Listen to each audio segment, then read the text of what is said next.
Olá, muito bem-vindo ao canal da Aero Magazine.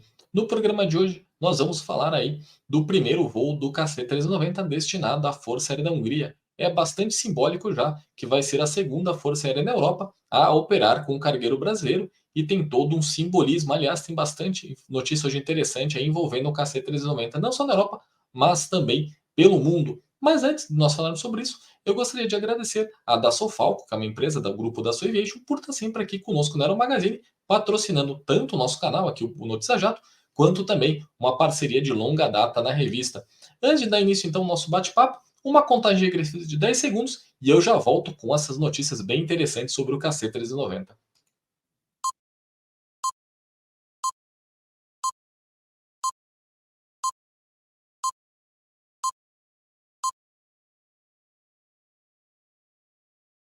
Bom, de novo, meu muito obrigado a Dassault por estar sempre aqui comigo e você também. Então vamos falar aí dessa notícia bastante simbólica, que é o primeiro KC-390 destinado à Força Aérea da Hungria, que realizou o seu primeiro voo na unidade da Embraer em Gavião Peixoto. Na verdade, esse voo foi realizado ontem, mas divulgado apenas hoje.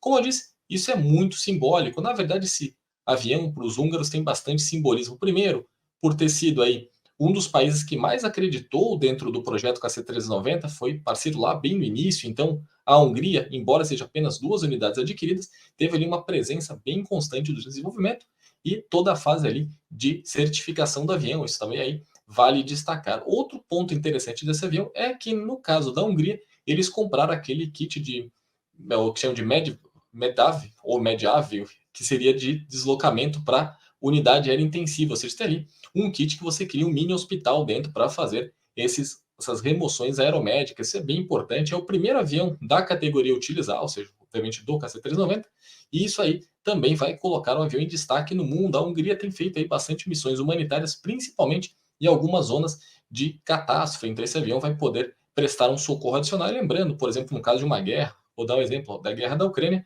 ele tem ali uma importância bem grande. Então ele tem ali uma certa capacidade de atender as pessoas tanto no solo quanto no ar e fazer essa transferência de pessoas com estado bastante crítico de saúde até uma unidade hospitalar realmente adequada, mas mesmo dentro do avião dá para fazer ali algum suporte à vida. Por exemplo, o C-130, o Hércules, lendário Hércules, e tem também essa capacidade de uma maneira um pouco diferente, não é exatamente modular como ele se da Embraer, mas ele também ali pode fazer uma série de missões. No auge ali da crise sanitária, alguns C-130 fizeram inclusive deslocamento de pessoas em estados bastante críticos e de forma isolada. Então ele tinha ali uma blindagem, parece uma cortina plástica, mas que não permite passar absolutamente nada, até porque o filtro de ar ali também é tudo montado para qualquer item infectante não sair daquela zona confinada. Ou seja, depois se desmontar isso, o avião não estará contaminado. Então isso também é um destaque dessa categoria de aviões e que a Hungria colocou então na versão de UTI aérea.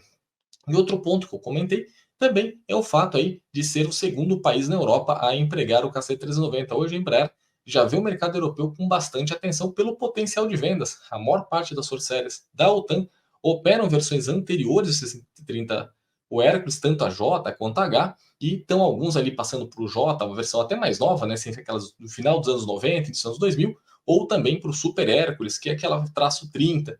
E ali é um pouco mais difícil de conquistar, mas todos os demais que não tiverem essas upgrades para o Hércules, especialmente países que teriam uma forte influência americana, tem bastante potencial para o KC-390 da Embraer. Por exemplo, a Holanda também fez aí um pedido expressivo, não assinou ainda o contrato, mas terá também ali uma presença tanto dentro do programa quanto na operação do avião. E para até falar dessa questão aí de operação do avião, de programa também, que é interessante, eu vou só trocar aqui o banner aqui embaixo e vou deixar essa foto aí que está bem legal. Primeiro, porque eu queria esclarecer algumas coisas que aconteceram nos últimos dias aqui no canal, que vale a pena. Recebi tanto por mensagem aqui em box, e em vídeos até bem antigos, e outros que recebi por e-mail sobre o que teria acontecido com a Embraer se ela tivesse sido ali vendida para a Boeing. Primeiro, esclarecer que ela nunca ali chegou a ser colocado na mesa uma venda da Embraer. Era apenas a divisão de aviação comercial que estava sendo negociada. Seria uma negociação de 80% Boeing e 20% Embraer. Eu já falei bastante isso aqui no canal e também colocou isso bastante na revista. Mas eu só queria destacar a questão do KC-390. Muitas pessoas questionaram, então, se essa parceria tivesse acontecido, hoje ele seria um avião americano. Não, não seria. O que a Embraer fez em um segundo momento era, vai ter essa joint venture com a aviação comercial, ali de 80-20, e no caso do KC-390, ou o C-390 Millennium, haveria uma parceria nas vendas, ou seja, a Embraer seria dona do projeto, junto com a Força Aérea Brasileira, que é a proprietária intelectual, e as vendas no exterior, não todos os países, mas a maior parte dos Estados Unidos tem influência, haveria ali uma parceria de 50-50, ou seja, as vendas do avião seria 50% da Embraer, 50% da Boeing, ou seja, em momento algum se cogitou transferir a linha de produção ou mesmo o avião para Boeing. Talvez até pudesse ali abrir uma linha de produção nos Estados Unidos dentro das instalações da Embraer para atender uma eventual demanda das Forças Armadas dos Estados Unidos, mas isso nunca ali concretizou e nem tinha planos nenhum de entregar esse projeto para a Boeing, seja uma venda, seja qual for. Por que eu fiz essa introdução? Porque essa notícia aqui também muita gente me perguntou se isso não era ali uma venda, uma entrega do projeto KC-390 para a Índia. Não, o que está sendo negociado é uma parceria industrial muito próxima com os indianos. Eles têm um projeto MTA, que é uma tradução ali para um cargueiro tático médio, exatamente o C-390, para contraparte. Eu compro a avião e você, o que você me entrega? Basicamente o que o Brasil fez aí, por exemplo, no caso do Gripen. E os indianos, basicamente, eles exigem que parte do avião, ou ele inteiro, seja produzido localmente. A Embraer não é o único parceiro a fazer isso. A Boeing tem linha de produção na Índia, a Dassault e outros, que é justamente para atender essa necessidade da Índia por um volume muito alto de aviões e também para capacitar a sua mão de obra local e também a questão tecnológica. Isso é muito comum na indústria. Lá atrás, a Piper, que é famosa por seus aviões monomotores, fez uma parceria também de cunho industrial com a Embraer. Basta ver quantos aviões Piper receberam o nome Embraer no Brasil e alguns também foram com nomes nacionalizados, né? Por exemplo, Corisco, que teve no Brasil. E tudo isso daí para quê? Para ampliar e alavancar a sua indústria, por exemplo, mão de obra, aprender a criar ali uma linha de produção ativa de uma série de aviões. Também fizemos essa parceria com os italianos, que deu origem ao Chavante. Mais tarde, uma parceria tecnológica e industrial muito intensa, também com os italianos, que deu origem ao MX, ou A1, como você preferir. E mais recentemente, a gente pode pegar para ficar só na aviação, esse caso do Gripen. Também tem exigência, uma parte da linha de produção sendo no Brasil, a questão de transferência de tecnologia de alguns casos. Então, é basicamente isso que o mundo tem buscado. E não por acaso os indianos também estão de olho nisso. E é esse o acordo, basicamente, que a Embraer tem trabalhado com eles. Uma parceria industrial. Não existe ali venda do projeto nem nada do tipo. Os aviões vão ser parcialmente ou integralmente montados na Índia, mas, de novo, são montados. Parte deles continuam sendo feita em vários países. Lembrando, motor, aviônica, etc. É entregue para a Embraer e passado daí para a produção final. A mesma coisa. Alguns componentes grandes vão ser feitos no Brasil. Algumas seções aí de estrutura vão ser embarcados em kit e entregues na Índia, caso esse projeto acabe escolhendo o KC-390 para ser o novo avião cargueiro médio da Força Aérea Indiana. É mais ou menos também que ser se negociado com os sauditas, uma questão aí de uma parceria industrial mais intensa. Ou seja, o mundo deixou ali apenas de comprar aviões ou meios militares, seja qual for, para tentar participar também, ou seja, o seu país de alguma forma ele colhe algum benefício ao invés de comprar apenas um item de prateleira. E geralmente itens de prateleira tem bastante sentido quando você fala em projetos menores ou de baixa complexidade. Daí não vale a pena você tentar levar uma questão industrial, uma suposta transferência de tecnologia. Eu falo suposta, porque depende como é que está sendo costurado isso para dentro da sua indústria. Mas projetos bastante complexos e onerosos e caros, aí, como por exemplo um KC-390, os países tentam ali uma parceria, os próprios holandeses colocaram ali a presença de sua indústria como um dos requisitos para compra dele, ou seja, o mundo aí está mudando e isso é bem interessante que isso acaba ali levando a uma série de expertises mútuas, né? Quanto o Brasil pode aprender com os indianos, com os sauditas, com os holandeses e também agregar ao C390 e da mesma forma eles, né? Com o C390 eles acabam ali ampliando tanto seu conhecimento quanto também gerando renda e empregos localmente. Outra notícia interessante também, falando um pouco mais de militar aqui, faz tempo que eu não colocava, é que também a Sikorsky acabou de fazer os voos aí de teste de 3 MH-60R Seahawks da Grécia. A Grécia é um operador muito próximo dos Estados Unidos. Eles operam, por exemplo, versões anteriores ao Black Hawk ou Seahawk, como você preferir, e eles agora estão ampliando um pouco a sua frota. E eu trouxe a notícia também porque muita gente fala, mas é uma aeronave, o helicóptero Black Hawk em fase final de operação. Os Estados Unidos têm falado bastante uma substituição absoluta dessa família de aeronaves, mas isso é um pouco mais para frente. Enquanto ele estiver em produção, tem bastante chances de vendas no exterior. É uma aeronave muito robusta, bastante capaz.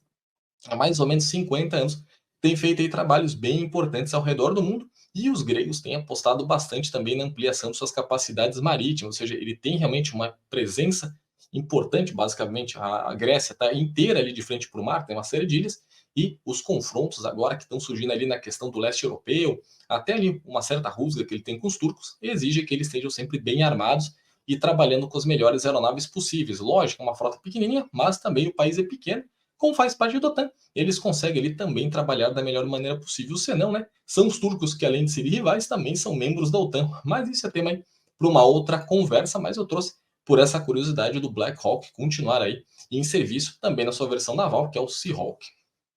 Agora, outra notícia bem interessante também, e que eu trouxe, tem duas basicamente ligadas ao Singapore Airshow, é a importância da aviação executiva também na Ásia. A Dassault vai fazer ali a estreia do Falcon 6X no Singapore Airshow 6X, esse avião de cabine média, larga na verdade, com longo alcance. Ele foi lançado há alguns anos como substituto do 5X. Na época, a Dassault trabalhava no 5X, era para ser seu novo avião, acabou que os motores não cumpriram os requisitos. A Dassault, de uma maneira assim, bastante eficiente e até audaciosa, ela cancelou o projeto 5X, aproveitou tudo de bom que tinha naquele projeto e chamou seus clientes para falar eventualmente o que eu não estava te atendendo. E acabou aí lançando o 6X, que é um avião realmente muito eficiente, tem um interior bastante confortável e permite, por exemplo, sair de São Paulo e atingir basicamente qualquer destino na Europa e Estados Unidos sem escalas.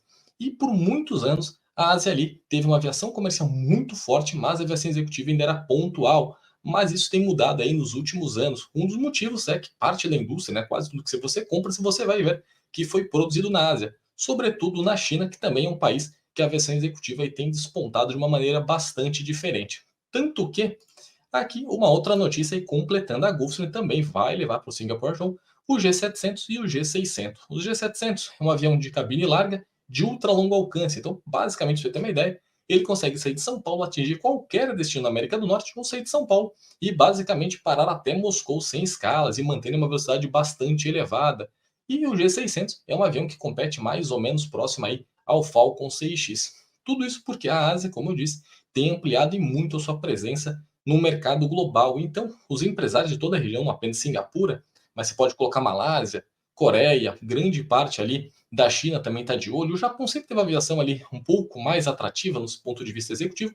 Todas as nações ali naquela região têm olhado bastante na produtividade que a aviação executiva oferece. Muitos no Brasil ainda acreditam que o avião executivo é apenas um objeto de luxo, que a pessoa usa apenas para se deslocar com muito conforto, mas ao contrário, a imensa maioria dos voos, isso segundo dados internacionais e também no Brasil, algo aí como 98% de uns voos executivos são a trabalho, seja para fazer uma reunião de negócio, seja para assinar um contrato a bordo ou para facilitar ali os operadores visitar clientes, visitar unidades fabris e abrir uma série de oportunidades, até porque a malha conectada pela companhia aérea não é tão ampla quanto, por exemplo, a flexibilidade de um avião executivo, principalmente dessas categorias, como Falcon 6X, Gulfstream G700, que permite atingir basicamente o globo e dentro de uma flexibilidade de horário muito alta. E é exatamente por isso que os asiáticos estão aí bem de olho em ampliar sua aviação executiva. Claro, ainda distante do tamanho da aviação americana, que de longe já mora em qualquer segmento, né, militar, aviação comercial, aviação executiva, aviação geral, mas eles também estão olhando ali que realmente isso é um grande diferencial.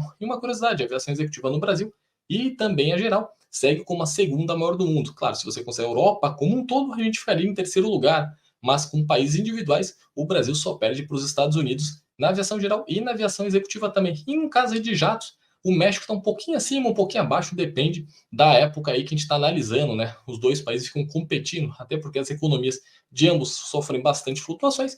Ora um está na frente, ora um está na outra na questão de frota de aviões a jatos. Mas, na média, o Brasil ainda é superior em jatos, turbohélice, helicópteros executivos e também para aviação geral.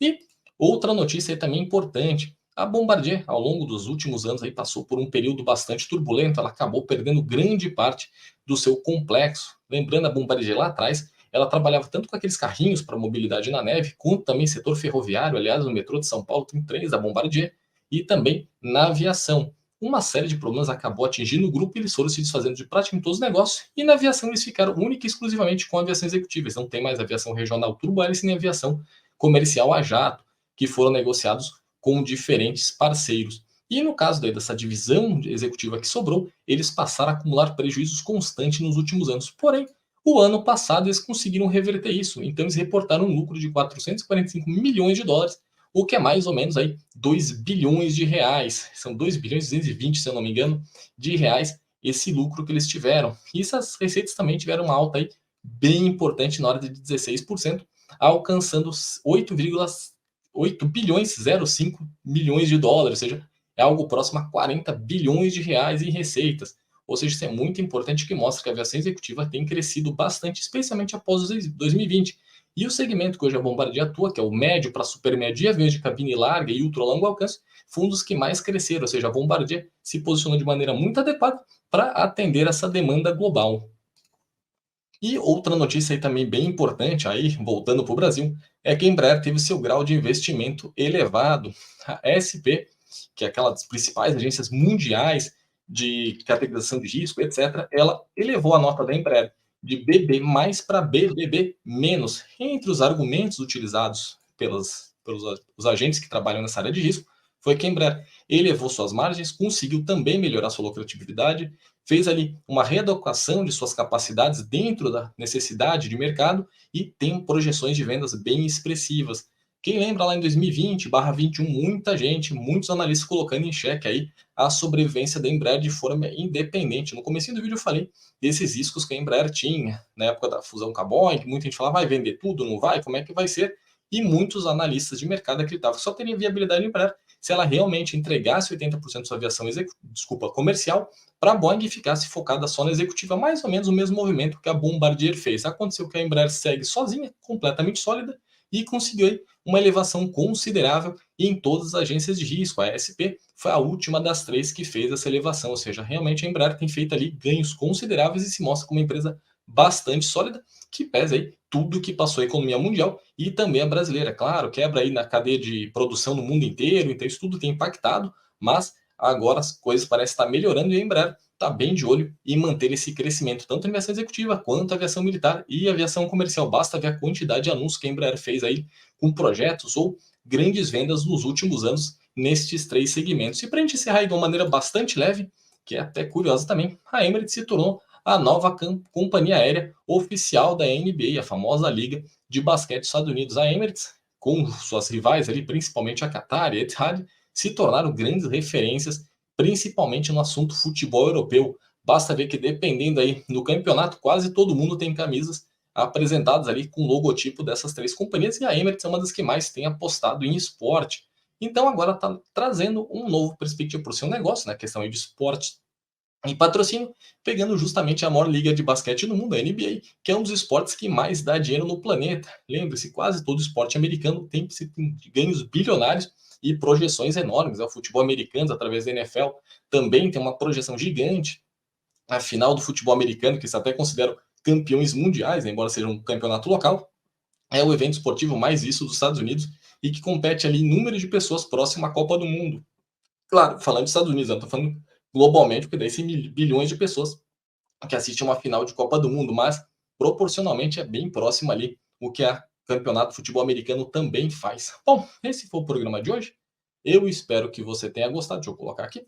Se você gostou, deixe de colocar o seu like, comentar as principais notícias que você achou. Se tiver sugestões, coloca aqui embaixo que a gente vai conversando. E se por acaso você não for inscrito no canal, se inscreva, que nos ajuda bastante a continuar crescendo aqui.